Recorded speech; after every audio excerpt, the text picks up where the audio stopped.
ఒకరోజు రాత్రి నాకు 11 గంటలకి ఒక అన్నోన్ నెంబర్ నుంచి మెసేజ్ వచ్చింది. హాయ్! రాంగ్ నెంబర్ అనుకుంటా కానీ మాట్లాడొచ్చా? నేను ఫస్ట్ ఇగ్నోర్ చేశాను. కానీ ఆ మెసేజ్‌లో ఏదో ఇన్నోసెన్స్ ఉండడంతో రిప్లై ఇచ్చాను. ఆ రోజు నుంచి మా చాటింగ్ స్టార్ట్ అయింది. రోజు good morning, good nights calls. ఆ పర్సన్ నా లైఫ్‌లో ఒక ఇంపార్టెంట్ పర్సన్ అయిపోయాడు. నాకు బ్యాడ్ డే ఉన్నప్పుడు అతను మోటివేట్ చేసేవాడు.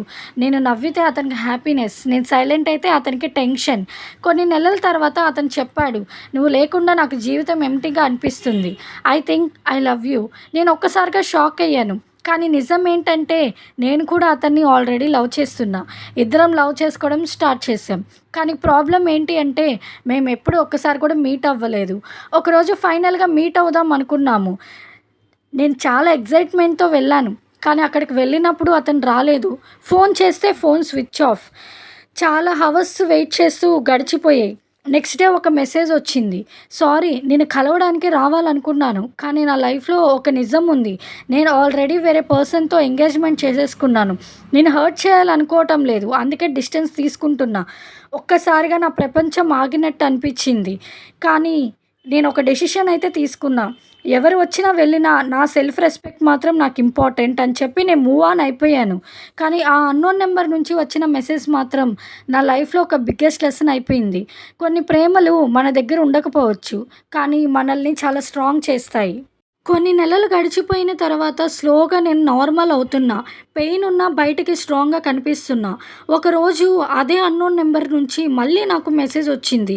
హాయ్! ఒకసారి మెసేజ్ చేయొచ్చా? మాట్లాడొచ్చా నీతో? నాకు ఒక్కసారిగా గుండె ఆగినట్టు అనిపించింది. కానీ ఈసారి వెంటనే రిప్లై ఇవ్వలేదు. కొన్ని మినిట్స్ తర్వాత రిప్లై ఇచ్చాను. ఎందుకంటే అతను చెప్పాడు, "నేను తప్పు చేశా. నిన్ను మిస్ అవుతున్నా. ప్లీజ్ ఒక్క ఛాన్స్ ఇవ్వు" అని. ఈసారి నేను సైలెంట్‌గా చదివాను. కానీ హార్ట్‌లో మళ్ళీ పెయిన్ స్టార్ట్ అయింది. కామ్‌గా రిప్లై ఇచ్చాను. "నువ్వు నన్ను వదిలేసిన రోజే నేనేంటనేది తెలుసుకున్నా." అతను ఒక్కసారిగా షాక్ అయ్యాడు. "Sorry, I really love you" అని చెప్పాడు. నేను ఒక్కసారిగా స్మైల్ చేసి కానీ రిప్లై మాత్రం పవర్‌ఫుల్‌గా ఇచ్చాను. లేట్ అయిన లవ్ కాదు, లెసన్ మాత్రమే అని చెప్పేసి అతన్ని బ్లాక్ చేసేసాను. మన విలువ తెలిసిన వాళ్ళు మన దగ్గరే ఉంటారు. వెళ్ళిపోయిన వాళ్ళు లెసన్ మాత్రమే అని చెప్పేసి మళ్ళీ మూవ్ ఆన్ అయిపోయాను. కొన్ని నెలలు గడిచిపోయాయి. నేను పూర్తిగా చేంజ్ అయిపోయాను. ఇంతకు ముందులా కాకుండా చాలా అంటే చాలా హ్యాపీగా ఉంటున్నాను. అప్పుడే నాకు ప్రశాంతత ఉంది అండ్ నా సెల్ఫ్ రెస్పెక్ట్ కూడా నాతో ఉంది అని చెప్పేసి చాలా అంటే చాలా హ్యాపీగా ఫీల్ అయ్యాను. అనుకోకుండా ఒకరోజు ఆఫీస్‌లో ఒక న్యూ పర్సన్ జాయిన్ అయ్యాడు. అతను చాలా సింపుల్. అతను ఇంప్రెస్ చేయడానికి ట్రై చేయలేదు. కానీ కేర్ మాత్రం సైలెంట్‌గా చూపించేవాడు. నేను సాడ్‌గా ఉంటే అన్నెసెసరీ క్వెషన్స్ కాకుండా జస్ట్ టేక్ కేర్ అని చెప్పేవాడు. మెల్లగా మా మధ్య బాండింగ్ స్టార్ట్ అయింది. ఒకరోజు అతను డైరెక్ట్‌గా అడిగాడు, "నీకు పాస్ట్‌లో హర్ట్ అయిందని తెలుసు. కానీ నేను వెయిట్ చేయగలను. నాకు ఫస్ట్ టైమ్ సేఫ్‌గా ఫీల్‌గా అనిపించింది. ఈసారి లవ్ ఫాస్ట్‌గా రాలేదు కానీ స్లోగా నమ్మకంతో బిల్డ్ అయింది." కొన్ని నెలల తర్వాత అతను చెప్పాడు, "లవ్ అంటే మాటలు కాదు, మనిషి మనతో ఉండడం." నేను చిన్నగా స్మైల్ చేశాను. ఈసారి టీయర్స్ కాదు, హ్యాపీనెస్. నేను ఫైనల్లీ ఒక ట్రూ లవ్ చూజ్ చేసుకున్నా.